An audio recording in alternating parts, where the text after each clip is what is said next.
Hey y'all, welcome back. Today we're checking out 5 deadly natural phenomena America has that Britain doesn't.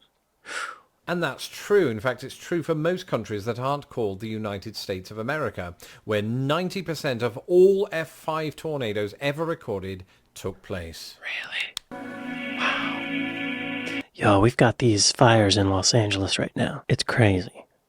I don't think y'all have wildfires in Britain, do you? I don't know. Hello, I'm Lawrence, and I'm on a quest to Hello, uncover Lawrence. all of the memos that Britain and America lost in the pond, and one of those memos pertains to deadly natural phenomena. Last week, a tornado ripped through Nashville, and it got me thinking about how America is very extreme when it comes to some of these natural phenomena Yeah. in a way that Britain isn't. And for anybody who's looking to move to the United States, it's good to keep these things in mind. Just keep in mind they are rare, right? Yep. So it's not Might like a lose your Roland house. Emmerich movie every day in this country, but it is pretty staggering how Mother Nature can be quite a bit more overbearing in the United States. And if you think this video is just going to be Lawrence moaning about the snow again, you would be incorrect, because over half of the entries on this list are not even weather related. Well, actually one might be with a technicality. And so without further ado, let's take a look at 5 deadly natural phenomena that America has that Britain doesn't.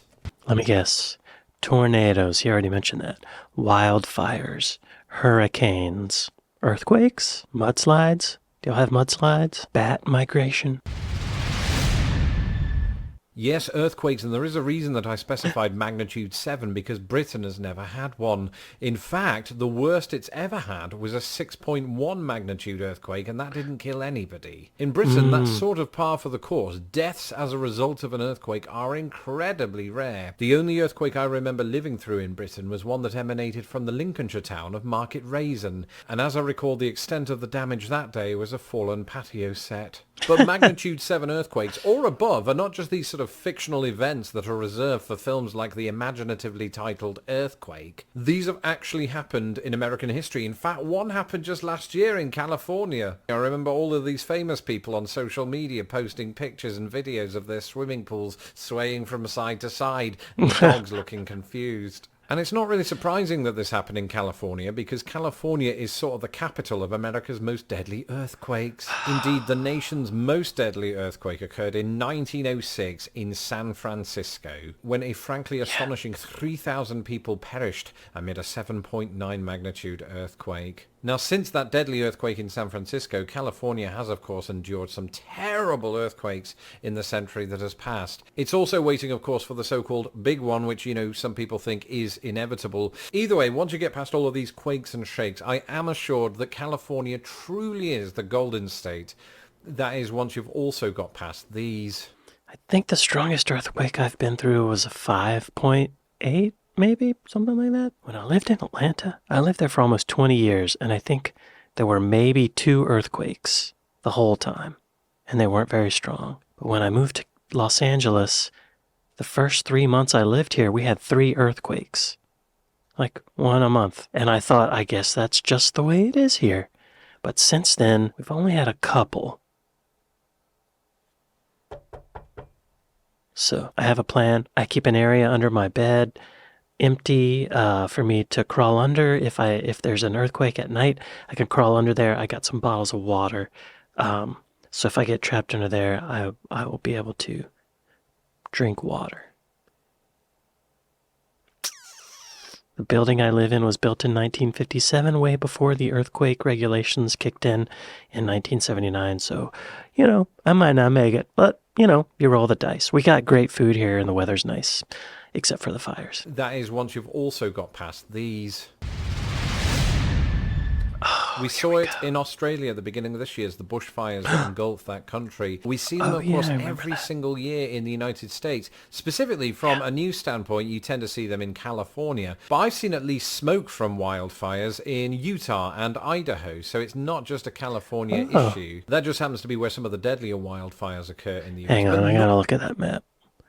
Fire danger in the continental U.S. by fire weather zone, 1980 to 2014. Well, Los Angeles is yellow. It's probably changed by now. Wow. Look at that. North Nevada, Utah, Idaho. Wow, I didn't know all this was so risky. South Florida, really? Oklahoma. I'm surprised.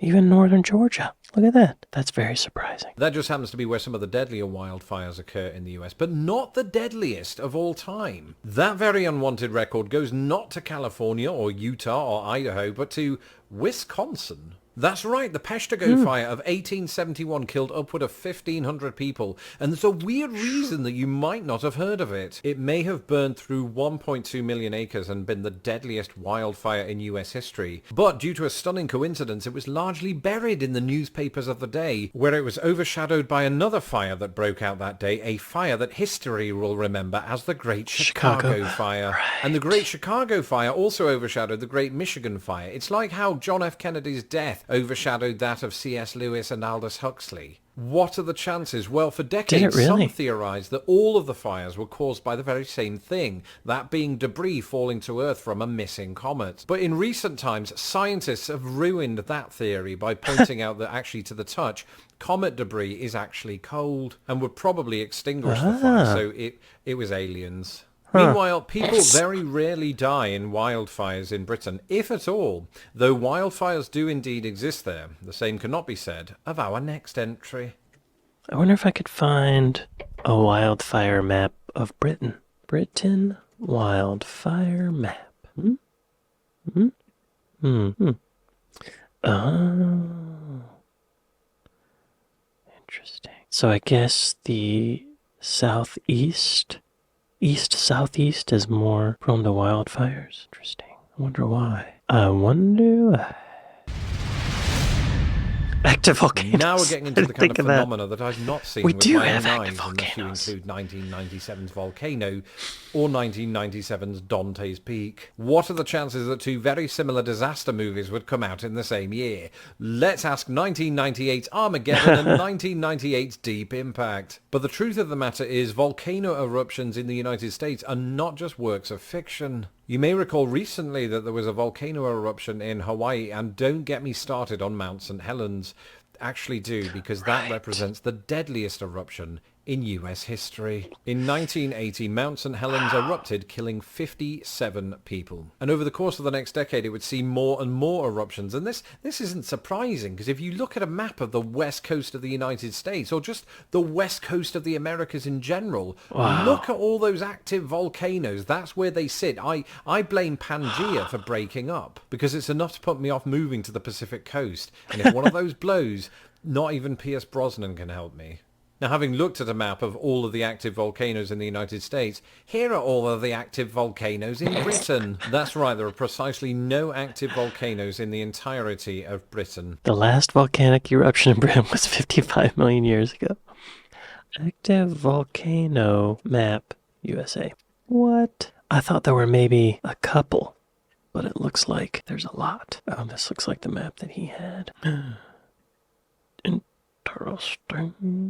Okay. Mount Shasta, Mendocino Lake Volcano, Lassen Volcanic Center, Long Valley Volcanic Region, Salton Buttes. Hey. So Britain is thankfully unlikely to match the death toll at Mount St. Helens. Unfortunately, our next entry far surpasses it.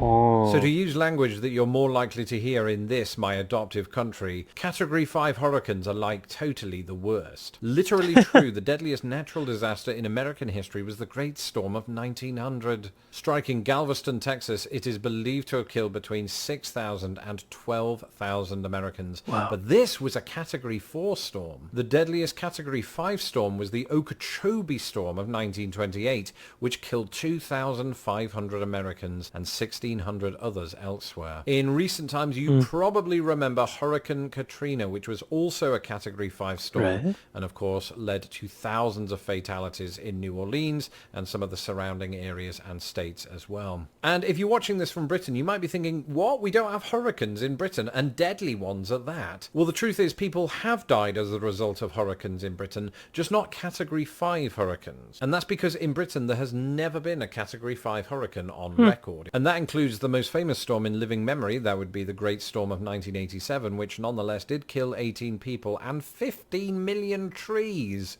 And all this after the weatherman Michael Fish reported that there wasn't going to be a hurricane, so we weren't prepared. Thankfully, it happened at night, so most people were asleep in their soft beds. Same can't be said for the trees, which ironically did provide material for some of the bed frames. No, in Britain, hurricanes are sort of rare. We'll usually get what they refer to as the tail end of the hurricane. And speaking of tails... Usually when you watch the hurricane map and you follow it, it goes from Africa to the southeast United States, then starts going east, up along the coast, and eventually, I would imagine, gets to Britain, if it lasts that long. I bet with climate change, it's gonna last that long. It's gonna last longer, and it might actually reach you guys.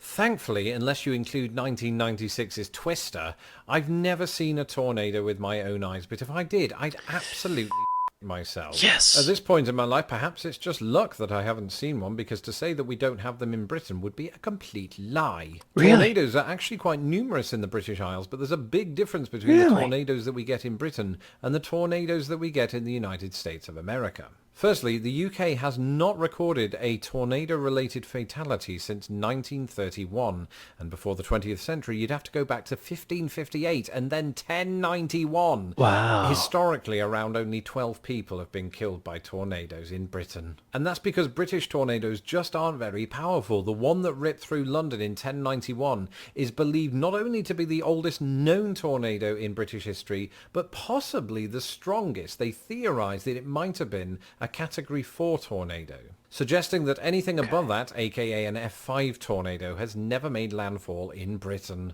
And that's true. In fact, it's true for most countries that aren't called the United States of America, where 90% of all F5 tornadoes ever recorded took place. Now, 37% of those took place in either Oklahoma, Kansas, or Texas. You would expect that they're in the Great Plains. But surprisingly, the Great Plains did not play host to the deadliest tornado in US history. That would go to the tri-state area of Indiana, Illinois, and Missouri. That 1925 Twister killed 58 times the UK's all-time total. If you're sitting at home and doing the maths on that, stop right now, because I'm just going to tell you the death toll was 698. It's by far the biggest, but as we are reminded by that tornado that ripped through Nashville last week, itself an incident that beats the UK's all-time record, we are reminded once again of the destructive power of American tornadoes, and my thoughts go to the people recovering from that incident. In the meantime, for anybody that's looking to move to the United States, I hope that... I don't remember this Nashville tornado. What year did this come out? 4 years ago. So, let's just see. 2020 Nashville tornado outbreak. It was the 6th costliest tornado in the United States history. Wow. Okay. All right. This video hasn't put you off. For the most part, you won't see any of this, unless you live in California. I'm joking, you'll be fine. I just wanted to make you aware of these things and to remind my American viewers that Mother Nature just seems to have it in for you. As for me, doing this video has reminded me that I can live with the odd blizzard and that I do miss British weather. That's it for this episode. Thank you for tuning in. Let me know in the comments below, and I'll be very interested to hear this, if you've experienced firsthand any of these phenomena. In the meantime, don't forget to follow me on Twitter, where I talk about this kind of thing, not just natural disasters, but the sort of the British versus American thing, basically. You can follow me at Lost in the Pond US, and don't forget to subscribe to this channel so that my videos don't get lost in the pond. Finally, a volcano-sized thank you to all of my patrons who make these videos possible. If you would like to become a patron of Lost in the Pond, you can do so at patreon.com/lostinthepond. Anybody that does so will get access to my secret live stream, and anybody who pledges $5 or more a month will get access to not only that, but my secret podcast and more. Until next time, check your alerts for my next video, not for a tornado. Y'all be sure to go to Lost in the Pond and like and subscribe. I guess I have experienced some of those. Wildfire, of course, currently. Hurricanes, earthquakes, yep, several. Tornadoes? When I lived in Atlanta, there was a tornado that ripped through downtown Atlanta. But I wasn't there, and I didn't see it, so I wouldn't say that I lived through it. We just had some really horrible hurricanes come through Florida just last fall, winter. Milton and Helene ripped through, the whole southeast, North Carolina. Asheville, North Carolina is gone. Nowhere is safe. The town my mom lives in was wiped out by a hurricane, Cedar Key. I have an uncle who lost a house in the hurricanes. insurance just said, we're not covering this anymore, and then the hurricane blew through and he lost his house. Pretty horrible stuff. But we're all still living so far, so that's good. Well, this is kind of depressing. I hope this makes my British friends feel a little bit better about their location and their lot in life. Yeah, be sure to go to Lost in Pawn and like and subscribe. I'd like to thank my patrons. I'd like to thank my Buy Me Coffee folks. Thank y'all for watching this with me, and I'll see y'all next time. Stay safe. Later.